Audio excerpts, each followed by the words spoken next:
Okay, students, are you able to see the screen? Yes, ma'am. Yes, ma'am. If you have any problem regarding our yesterday's topic, you can ask me.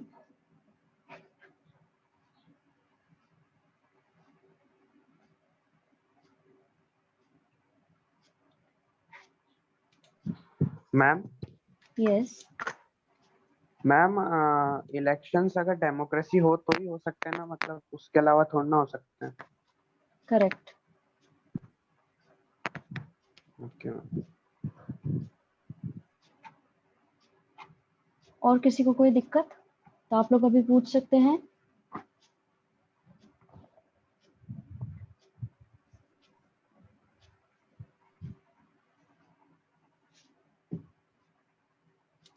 Okay, तो आगे बढ़ते हैं। Fair election democracy में होते हैं, बाकी unfair elections तो non democratic countries में भी तो होता है। बेटा वो आपका कहना सही है, और इलेक्शंस की बात की जाए तो वो डेमोक्रेसी के अंदर ही करवाए जाते हैं, और नॉन डेमोक्रेटिक कंट्रीज जो करवाती हैं वो बस एक शो ऑफ का एक तरीका है उनका कि वो इलेक्शंस करा रहे हैं, but they will not be termed as कि इन्होंने इलेक्शन करवाए हैं। वो सिर्फ एक शो ऑफ के लिए कराए जा रहे हैं, तो उसको हम नहीं मानते हैं। ठीक है, यस मैम। मैम ये यहाँ पर एक रीडर कार्टून दे रखा है, उसके अंदर कुछ समझ में ही नहीं आ रहा है। कौन सा वाला? ये? Yes ma'am. इसको भी मैं एक्सप्लेन करती हूँ क्लास के एंड में। ठीक है, yes ma'am. okay. This is where constitutions come in. The constitution of a democratic country lays down some basic rules about elections. The details are usually left to be worked out by laws passed by the legislatures. अब क्यों हमें एक democratic तरीके से elections कराने हैं, वो सब चीज़ें हम पढ़ ही चुके हैं कल की क्लास में, और उसी के लिए जब हम इलेक्शंस कराने हैं डेमोक्रेटिक तरीके से, तब आता है कॉन्स्टिट्यूशन अपने प्रॉपर रोल में। कॉन्स्टिट्यूशन किसी भी डेमोक्रेटिक कंट्रीज के लिए बहुत ज़रूरी होता है, क्योंकि वो कुछ बेसिक रूल्स और रेगुलेशंस जो है वो मेंशन करता है इलेक्शंस को लेकर के। डिटेल्स जो है वो प्रॉपरली काम की जाती हैं जब कानून पास किए जाते हैं लेजिस्लेचर के द्वारा। ठीक है, these basic rules are usually about, अब ये जो बेसिक रूल्स होते हैं वो किन क्वेश्चंस के जवाब देते हैं कि इलेक्शंस अगर आपको कराने हैं तो who is eligible to vote, eligible कौन है जो वोट कर सके इन इलेक्शंस के अंदर, what is the eligibility criteria to vote, ठीक है, and then second one is who is eligible to contest. अब दूसरा क्वेश्चन उठता है कि भाई कौन इलेक्शन लड़ सकता है और उसका एलिजिबिलिटी क्राइटेरिया क्या है। Who is to supervise the election, elections कौन सुपरवाइज करेगा। How do the voters choose their representatives, अब वोटर्स जो है वो किस बिहाफ पे अपने रिप्रेजेंटेटिव्स को चुनेंगे। How are the votes to be counted and representatives elected, और वोट्स की काउंटिंग कैसे होगी और कैसे माना जाएगा कि रिप्रेजेंटेटिव जिनको भेजा गया था इलेक्शन के दौरान, उन्होंने इलेक्शन लड़े हैं, वो कैसे इलेक्ट होंगे। ये सारी चीजें जो हैं बेसिकली वो सारे सवाल अब आपको आगे समझ में आएंगे। Like most democratic constitutions, the Constitution of India answers all these questions. अब बाकी सारे डेमोक्रेटिक कॉन्स्टिट्यूशन की तरह ही इंडिया का जो कॉन्स्टिट्यूशन यानी संविधान है वो भी इन सारे ही सवालों के जवाब देता है। ठीक है, as you can see, the first three questions are about ensuring that elections are free and fair and can thus be called democratic. पहले के जो 3 क्वेश्चन हैं वो यही बात उठा रहे हैं, वो इंश्योर कर रहे हैं, पता कर रहे हैं कि भाई कैसे हम फ्री और फेयर इलेक्शंस करा सकते हैं, और कैसे हम फिर जब फ्री और फेयर इलेक्शंस होंगे तभी उसको हम डेमोक्रेटिक का टाइटल दे पाएंगे। The last two questions are about ensuring a fair representation, और लास्ट के जो 2 क्वेश्चन हमने व्यू पर पढ़े हैं उसमें ये पता है, उसमें ये इंश्योर करना है कि कैसे रिप्रेजेंटेशन जो किया जा रहा है वो फेयर तरीके से हो। In this chapter, you will consider both these aspects of the constitutional provisions about election. इस चैप्टर के अंदर दोनों ही चीजें जो हैं कि कैसे फ्री और फेयर इलेक्शंस कराए जा सके और कैसे प्रॉपर फेयर तरीके से रिप्रेजेंटेशन भी हम करवा पाए, उन सब का ही जवाब इसके अंदर आपको मिलेगा। ठीक है, किसी को कोई दिक्कत आई है भी ये जो पढ़े हमने 2-4 लाइनें उसमें, तो आप लोग पूछ सकते हैं। No ma'am. ओके, अब इंडिया का जो इलेक्शन सिस्टम है उसके बारे में पढ़ेंगे। यहाँ पे किस तरीके से इलेक्शन करवाए जाते हैं और क्या डिफरेंट मेथड्स हैं कैंपेनिंग के, किस तरीके के मेथड को इन्होंने फॉलो अप कर रखा है, कैसे ये कंडक्ट करा रहे हैं इलेक्शंस को, अथॉरिटीज का काम क्या है, रूल्स क्या है, डूज और डोंट्स क्या है इलेक्शन के दौरान, और कैसे इलेक्शन सिस्टम जो है वो हमें हमारे बारे में है। ठीक है, You may have noted above a reference to different methods or the system of elections. अभी आपने ऊपर देखा ही है कि किस तरह से different methods होते हैं, किस तरह से system जो है अलग अलग होते हैं election के, उसके बारे में आपको एक छोटी सी बात कही गई है। You may have wondered what these were all about. आपको ये सोच भी, आप ये सोच में पढ़ भी गए होंगे कि क्या चीजें हैं ये और ये कैसे कराई जाती हैं। You may have seen or read about different methods of electioneering और campaigning in the elections. आपने देखा भी होगा और आपने पढ़ा भी होगा अलग अलग मेथड्स के बारे में कि किस तरीके से ये इलेक्शनियरिंग कराई जाती है, किस तरीके से कैंपेनिंग की जाती है इलेक्शंस के अंदर, कैसे प्रचार प्रसार करते हैं, कैंपेनिंग करते हैं अलग अलग पार्टीज की, और उसका भी एक प्रॉपर टाइम पीरियड होता है कैंपेनिंग करने का भी। जब इलेक्शन आ रहे होते हैं तो उससे कितने समय पहले ये सब बंद करना होता है, क्या रूल्स होते हैं, क्या रूल्स रेगुलेशंस होते हैं, आप कितना इन्वेस्ट कर सकते हो, एक पार्टी जो है वो कैंपेनिंग के अंदर कितना खुद का पैसा इन्वेस्ट कर सकती है, कहाँ से वो फंड्स ले सकती है, तो कितने ले सकती है, क्या क्या तरीका है, कौन सा फेयर और फ्री तरीका है जिससे वो ये चीज करवा सकती है, वो सब चीजें समझने को आपको इसमें मिलेंगी। But what are different methods of election, लेकिन ये डिफरेंट मेथड्स क्या हैं? There is a system of conducting elections, यहाँ पर एक सिस्टम है इलेक्शंस करवाने का। There are authorities and rules about do's and don'ts. यहाँ पर authorities बिठाई गई हैं जो rules बताती हैं क्या करना है और क्या नहीं करना है। Is that what election system is all about? क्या इन्हीं सब चीजों के बारे में है ये election system? You may have wondered why the Constitution needs to write down how the votes are to be counted and representatives elected. आपको ये सोच में आ रहा होगा, ये विचार आ रहा होगा कि कॉन्स्टिट्यूशन के अंदर ये लिखा हुआ होगा कि भाई वोट्स कैसे काउंट किए जाएंगे और कैसे रिप्रेजेंटेटिव्स चुने जाएंगे। Isn't that very obvious? क्या ये चीज बिल्कुल ऑब्वियस नहीं है? People go and vote, लोग बाग जाते हैं और वोट करते हैं। The candidate who gets highest votes get elected, और आपको लग भी रहा होगा कि जिस कैंडिडेट को सबसे ज्यादा वोट्स मिलेंगे वो इलेक्टेड हो जाएगा, यानी कि वो इलेक्ट कर लिया जाएगा। That is what elections are all over the world, और लग रहा होगा कि यही चीज जो है पूरी दुनिया में भी फॉलो होती होगी। Then why do we need to think about it? तो हमें इसमें सोचने की जरूरत कहाँ आ रही है? क्योंकि हमें जिस हिसाब से हम ये देख रहे हैं तो यही होता होगा, ऐसा नहीं है। We need to, because this question is not as simple as it appears to us. ये question जितना देखने में easy लग रहा है ये उतना easy है नहीं। We have got to so used to our system of elections that we think that there cannot be any other way. हम हमारे सिस्टम को लेकर के इतने ज्यादा श्योर हो चुके हैं कि हम समझ ही नहीं पा रहे कि कोई और तरीका भी होता होगा। In a democratic election, people vote and their preferences decides who will win the contest. किसी भी डेमोक्रेटिक इलेक्शन के अंदर लोग बाग वोट करते हैं और फिर उसके बाद में डिसाइड होता है उनकी प्रेफरेंसेस के अनुसार कि भाई कौन जीता। But there can be very different ways in which people make their choices and very different ways in which their preferences can be counted. लेकिन असल में अगर आपको पता पड़ेगा, जब आप ये देखेंगे तो आपको समझ आएगा कि बहुत अलग तरीके से लोग बाग अपनी चॉइसेस रखते हैं और उसी बहुत अलग अलग तरीकों से उनकी प्रेफरेंसेस जो है उनको काउंट किया जाता है। These different rules of the game can make a difference to who the winner of the game will be. अब ये जो अलग अलग तरीके हैं, अलग अलग रूल्स हैं किसी भी गेम के, उसी तरीके से डिसाइड होता है कि कौन जो है वो विनर कहलाएगा। ठीक है, उसी तरीके से इलेक्शन के अंदर भी अलग अलग रूल्स होते हैं जो डिसाइड करते हैं कि कौन जो है वो जीतेगा।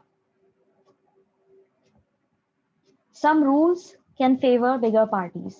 Some rules can help the smaller players. कुछ जो रूल्स हैं वो बड़ी पार्टीज के फेवर में जाते हैं और कुछ रूल्स जो हैं वो छोटे जो प्लेयर्स हैं उनके फेवर में जाते हैं। Some rules can favor the majority community and others can protect the minority. कुछ कानून ऐसे बने हुए हैं जो मेजॉरिटी कम्युनिटी को फायदा पहुंचाते हैं और कुछ कानून ऐसे बने हुए हैं जो माइनॉरिटी कम्युनिटी को फायदा पहुंचाते हैं। Let us look at one of the dramatic incidents to see how this happens. अब इसके बारे में हम पढ़ेंगे कि ये चीज होती कैसे है। यहाँ पे आपको first past the post system दिया हुआ है, ये बहुत ही इम्पोर्टेंट है, इसको आपने अच्छे से समझना है और याद करना है, ठीक है। ये आप जब 12th में आ जाओगे तब भी आएगा, और इसी के बेसिस पे हमारे इंडिया के अंदर इलेक्शंस जो है वो करवाए जाते हैं। But before starting this I want to ask you, अगर आपको अभी तक जो मैंने ऊपर भी एक्सप्लेन किया है उसमें अगर कोई दिक्कत आई है तो आप अभी पूछ सकते हैं।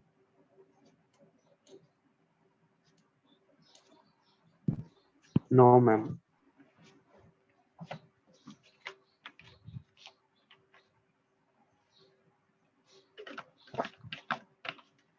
सारे बच्चे जवाब देंगे। Yes ma'am. Okay, first past the post system जो है उसके बारे में पढ़ते हैं। ये क्लिपिंग जो है ये बाद में डिस्कस करेंगे, पहले ये पढ़ेंगे। इसमें क्या होता है, it talks of one of the historic moments in India's democracy. India की जो डेमोक्रेसी है, जब इलेक्शंस करवाए गए थे आज़ादी मिलने के बाद में, तब उसके बारे में कैसे कांग्रेस पार्टी जो है वो सिक्योर कर पाई थी अपनी पोजीशन, जो है वो एक्सप्लेन किया गया है। थोड़ा सा इसके अंदर चीजों को अच्छे से समझेंगे। In the Lok Sabha elections of 1984, the Congress party came to power, winning 415 of 543 Lok Sabha seats, more than 80% of the seats. अब लोकसभा इलेक्शन कराए गए 1984 के अंदर, और कांग्रेस पार्टी जो है उनको सीट्स कितनी मिली थी, 415, और टोटल सीट्स थी 543। लोकसभा इलेक्शन करवाए गए थे, और ये जो उन्होंने सीट्स हासिल करी है वो करीब 80% सीट जो है उससे ज्यादा इनको मिली है। Such a victory was never achieved by any party in the Lok Sabha. What did this election? How? Show. अब क्या ये ऐसी जीत जो है वो पहले कभी किसी को मिली नहीं थी लोकसभा के अंदर, और अब ये जो इलेक्शन है वो हमें क्या दिखाता है, कैसे जीती कांग्रेस पार्टी, क्या तरीका इनका रहा, या कैसे इनको इतनी सारी सीट्स मिल गई, वो सब चीजें हम समझेंगे। The Congress party won 4/5 of the seat. Congress party ने 4/5 सीट्स जीती थी। Does it mean that 4 out of 5 Indians voters voted for the Congress party? क्या इसका मतलब ये है, जो ये लाइन ऊपर लिखी हुई है 4/5 सीट्स, जो ये वाली बात लिखी हुई है, इसका मतलब ये है कि हर चार में से पांच में से 4 इंडियंस जो हैं वोटर्स, उन्होंने इस कांग्रेस पार्टी को वोट किया है? एक्चुअली नॉट, ऐसा नहीं है। Take a look at the enclose table, जो यहाँ पे टेबल दे रखी है उसको देखिए। इसमें आपको पता पड़ेगा कि कांग्रेस पार्टी जो है उसको 48% वोट्स मिले हैं, ठीक है, 48%। इसका मतलब ये है कि जिन्होंने भी इनको वोट किया है वो इनके फेवर में किया, इनके कैंडिडेट्स जो है उन्हीं के फेवर में किया है। This means that only 48% of those who voted in the favor of the candidates put up by the Congress party. But the party still managed to win more than 80% of the seats in the Lok Sabha. कहने का मतलब ये है कि जितने भी लोगों ने वोट किया, उन लोगों ने सबने इनके जो कैंडिडेट्स थे उनको वोट किया, ठीक है, इसीलिए इनको 80% से ज्यादा सीट जो है वो मिली है। Look at the performance of other parties. अब दूसरी पार्टीज की परफॉर्मेंस देखिए। बीजेपी जो है उनको 7.4% वोट्स मिले हैं, और वो सिर्फ 2 ही सीट जीत पाए। तो ये क्या रेशो चल रहा है जिससे ये इनकी सीट्स जो है वो डिसाइड हो रही हैं, ठीक है।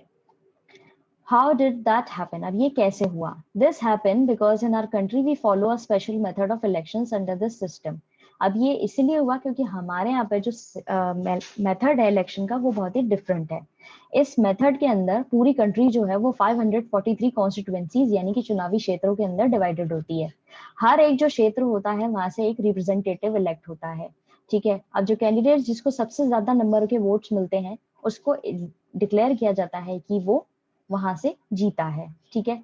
ये बात समझ में आई अभी तक जो मैंने एक्सप्लेन करी? Yes ma'am. अब इसको आगे भी समझो।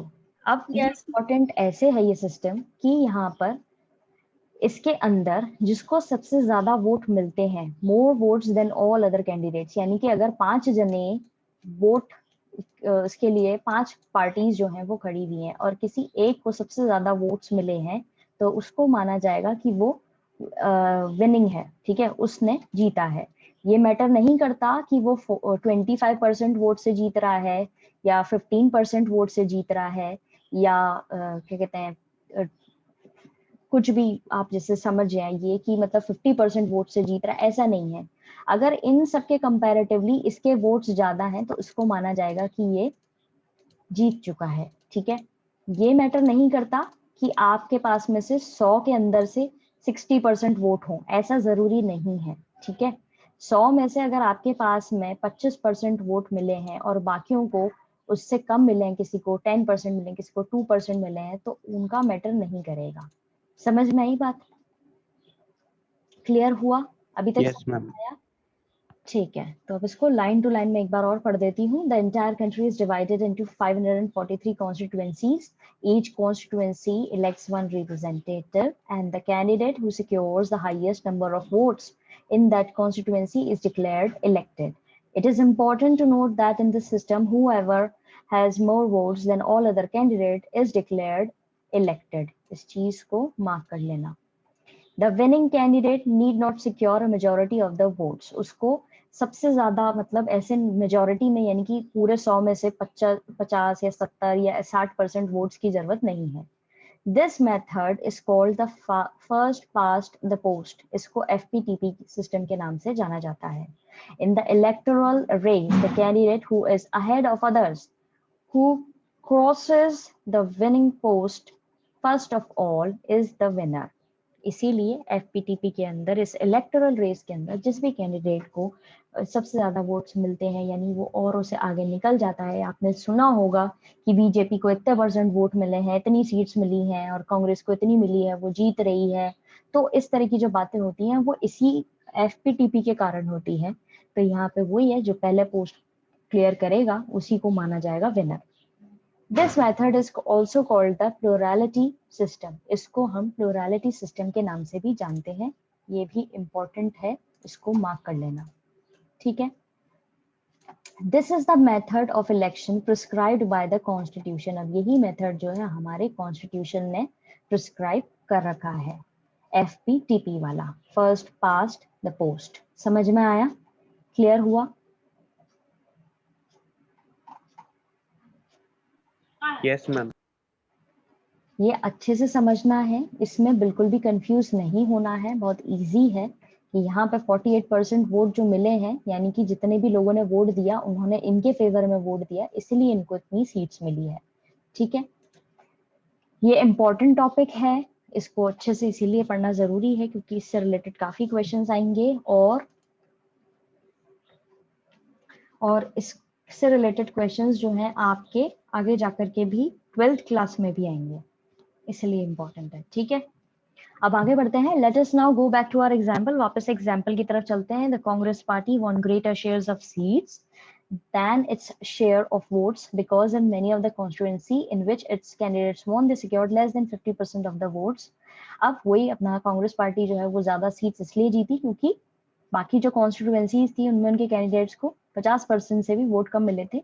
If there are several candidates the winning candidate often gets much less than the 50% of the votes. अब अगर एक ही जगह पे 100% में से अगर वहाँ 6 पार्टीज अगर लड़ रही हैं तो ऑब्वियस ही बात है जो डिवीजन होगा वोट्स का, मतलब जो परसेंटेज होगी वो कम होगी, ठीक है।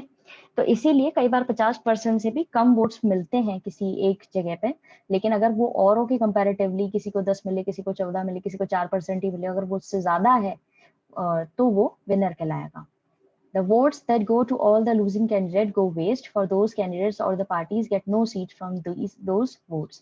जिनको भी votes मिलते हैं losing candidates को, जितने भी उनको votes मिले हैं वो सब waste कहलाते हैं, ठीक है। उनकी parties को कोई seat नहीं मिलती। Suppose a party get only 25% of the votes in every constituency, but everyone else gets even less votes. In that case, the party could win all the seats with only 25% votes और even less. जैसा कि मैंने भी आपको बताया ही था कि अगर सपोज करो कि हर एक पार्टी जो है हर एक अलग कॉन्स्टिट्यूएंसी में उसको 25% से भी कम वोट मिले हैं, ठीक है, और उनसे उनके कंपैरेटिवली जो दूसरी पार्टीज उनके खिलाफ लड़ रही थी उनको और भी कम वोट्स मिले हैं, तो यही 25% वाली वोट्स वाली जो पार्टी है वो उसको सीट्स मिलेगी, वो विनर कहलाएगी, समझ में आया? क्लियर हुआ? Yes ma'am. ओके, तो ये था हमारा FPTP। That's it for today. आज हम इतना ही पढ़ेंगे इसमें। आप अपनी प्रॉब्लम्स जो है वो कलेक्ट अप कर लीजिएगा। Will discuss all of your problems in our next class, next week, and please go through this chapter again and again, and especially this part, FPTP part, because it is very important, most important topic of our syllabus and this chapter। और ये आपको अच्छे से आना बहुत ज़रूरी है, because बहुत सारे questions जो हैं वो frame होते हैं इसमें से, ठीक है? And plus you have one homework, you have to go through this photograph news clipping जो है इसकी हेडलाइन, पहली बार कांग्रेस को 3/4 बहुमत, इसको समझने की कोशिश करेंगे इसको पढ़ने के बाद, ठीक है? और रही बात उस कार्टून की जिसमें दिक्कत आई थी, यहाँ पे सिंपली ये बताया गया है कि इलेक्शंस जो है वो एक कार्निवल होता है डेमोक्रेसी का, यानी कार्निवल एक बहुत बड़ा फेस्टिवल होता है। उस तरीके से यहाँ पे इसको पोर्ट्रे किया गया है कि कार्टून जो है वो दिखा रहे हैं कि कितना कियोस, कितनी ज्यादा हलचल मची हुई है यहाँ पर, ठीक है? और चीजें जो है, वोट्स जो है, इलेक्शंस चल रहे हैं, इलेक्शंस इन दी एयर, यहाँ पे आपको हेडिंग भी दी हुई है कि इलेक्शंस चल रहे हैं, सब लोग इधर उधर भाग रहे हैं, किसको वोट दें किसको नहीं दें। ये 17 फरवरी 1957 जो है उसका उस डेट का है, चिल्ड्रंस बुक ट्रस्ट करके, ठीक है?